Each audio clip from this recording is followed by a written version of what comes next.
Hello everyone. In today's video, I'm going to show you how you can create a fund once staking pool on Streamflow. Fund once staking pools allow projects to distribute rewards to token holders through a predefined reward pool and APY model. Once you're logged into the Streamflow application, navigate to the left sidebar and click on Staking.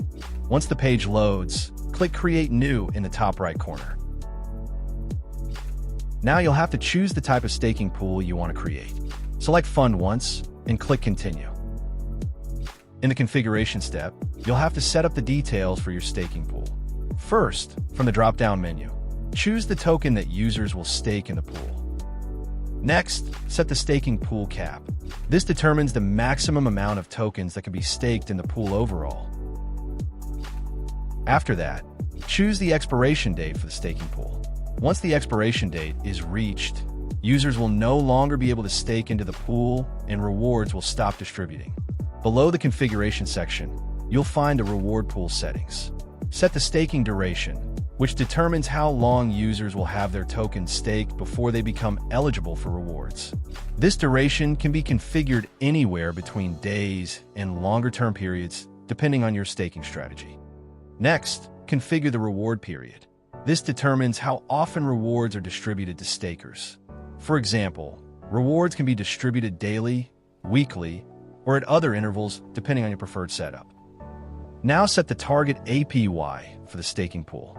As you configure the APY, Streamflow will automatically calculate the required top-up amount needed to fund the reward pool and maintain the selected yield. After configuring all the pool settings, you can click Continue. On the review page, you'll be able to see all the configuration details you selected in the previous step. Current fee to create a staking pool is 1.3 SOL. Please keep in mind, this is prone to changes in the future. Before clicking Create Staking Pool, please read and accept the staking conditions. After clicking Create Staking Pool, your wallet will open and prompt you to confirm the transaction. After confirming the transaction, you'll see a success pop-up indicating that the staking pool has been created successfully. From there, you can create another pool, share the staking pool with your community, or view the staking pool details. On the staking pool details page, you'll be able to monitor pool activity, staking statistics, and reward distribution details. And that's it on how you can create a fund once staking pool on Streamflow. Thanks for watching the video, and see you in the next one.